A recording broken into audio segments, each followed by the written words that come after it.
that particular person knows, I don't want to call it gender. Yeah, I may figure it out. But that person is so obnoxious and rude that I'm telling that person, if you continue to undermine the government, you're going to be in trouble. The board took a decision to fire her recently, because since, where's her? We don't let go to gender.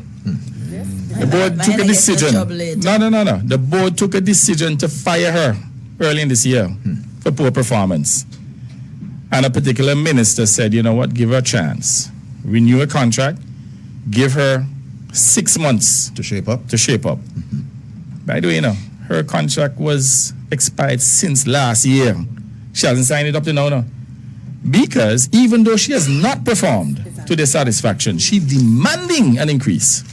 She came to me, and she said to me, oh, Telemark making $27,000 a month. The lady at CIP, she's making $25,000. I want an increase. I said to her, well, my dear, if there's any comfort to you, the Prime Minister makes $12,500 a month. Rude, obnoxious girl. And I had an experience with her yesterday, in which I asked her to address a particular issue. I don't want to say what it is, because you all know exactly who she is. But I know that I feel barefaced enough. If the board fires her, to come public and say victimization, and I will deal with her then. I asked her to deal with a particular situation in which a compromise was required. It involves PLH. And Justin said to me they had a particular expert that can do a particular study in order to facilitate a particular situation. Called her up, tried to sell her the idea. All kind of resistance. Said, okay, try your best. I even said to her, look, the company that is coming to do the survey, can you ask them if they can even shave off a week to come a little earlier? Oh, it can't be done. I said, why it can't be done? Because I have spoken to them for 2 weeks. So I said, even if you have spoken to them for 2 weeks, can't you say to them that this matter has now been elevated to the level of the Prime Minister and therefore would like you to give it your urgent attention? Oh, I don't know. I said, what do you mean you don't know? I said, what do we have to lose? Anyway, the conversation ended amicably. And I said, okay, look, try and see what you can do. She said, okay. Call her back, because Justin of PLH and said to me, hey, I have a firm that can do this survey for 5 times, a factor of 5 less than how much her firm is going to do it for. So that firm is $50,000 US. Her firm quoted $250 US.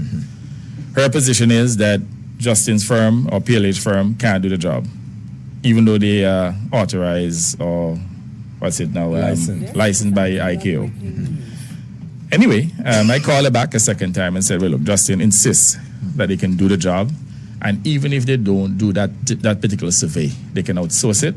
My understanding, they're going to be on the ground here in Antigua next week doing some work for the airport authority. So already you're dealing with them, so it's a reputable firm. I said to her, assuming that we can get all of the necessary verifications from the various officials, from ECA, from the aerodrome superintendent and so on, I said, can we consider them so that we can get it done more expeditiously and cheaper? Oh, you're going to listen to white man ahead of me? What?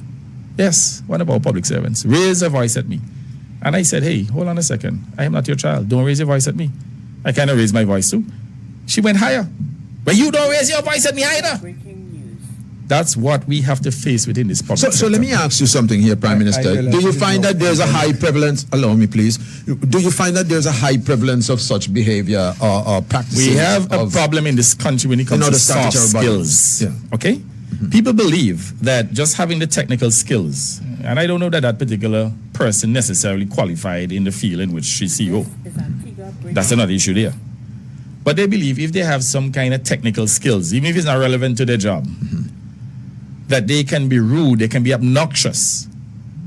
They have no respect for authority, and they feel they can do as they like. Maybe they believe that politicians come and politicians go. I'm saying here too that our people have to begin to pay attention to these soft skills in order to sustain their jobs. Because more and more too, a number of them are getting displaced within the private sector. I have observed that. You look at a number of private sector firms, they're owned by Antiguans and Barbudans. They are employing OECS nationals. And remember too, OECS nationals don't even work with it. So you have to understand that the competition are just local. And if our people don't develop those soft skills so that they can protect their jobs, so that, look, it's just common decency. Prime Minister, at that level, if you're talking about someone who is at an executive level, not they if. ought not to be needing soft skills training at that stage. Well, if you know that of person, the game. if you know that person. Well, I'm just saying, if that person is a senior or an executive member, the person is an executive member. Then that person obviously would have people reporting to her at various tiers. And how then, if your HR is going to reprimand someone or report someone to you, if you cannot respect your superiors, what are you going to say to the people who you might have to discipline? But the board has the same problem with that person, you know, to the extent they're going to let her go. And even though a minister stepped in and saved her job, still behavior, still that type has of not behavior. changed. Has not changed. In fact, the poor chairman of the board, yeah, I mean, he's having nightmares with that person. And again, trying to exercise restraint, because there's always this knee-jerk reaction where they find me because of politics. And it seems as though that we are more interested in protecting them from themselves than they're trying to literally maintain their jobs in order to support their family members. And save their reputations. Exactly. I mean, I don't understand these people at all. Anyway, I know that she's been dealt with at the level of the board, so I'm not even going to make any formal complaint to the board about her. But I'm just saying this to say that we have a problem with some senior managers in the public sector.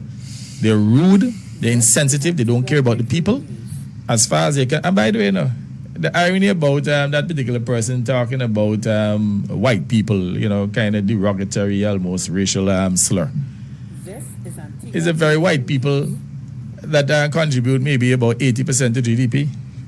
If I'm exaggerating, at least 60%. And you were telling me, you know, you were making that comment. You knew the man was on speakerphone, surrounded by not only Justin Wiltshire, other white people too. Minister Green was there. Wow. Minister Brown was there. Prime Minister, that deserves some disciplinary action. I'm not getting involved. She's so much hot water already, right? I'm not troubling her, but I'm just telling you that you have... Because it permeates the society, it filters down. It's going to filter down, and as a customer service relationship, the same white people who bring in the money into our country, if we can't be good customer service providers to our own selves, how are we going to teach and treat with maybe she's on her way external customers? Because as I said, since last year, her contract expired and she hasn't signed up to now. So maybe she decided to leave anyway. And I did tell her, 21 days, get it done. So let's see.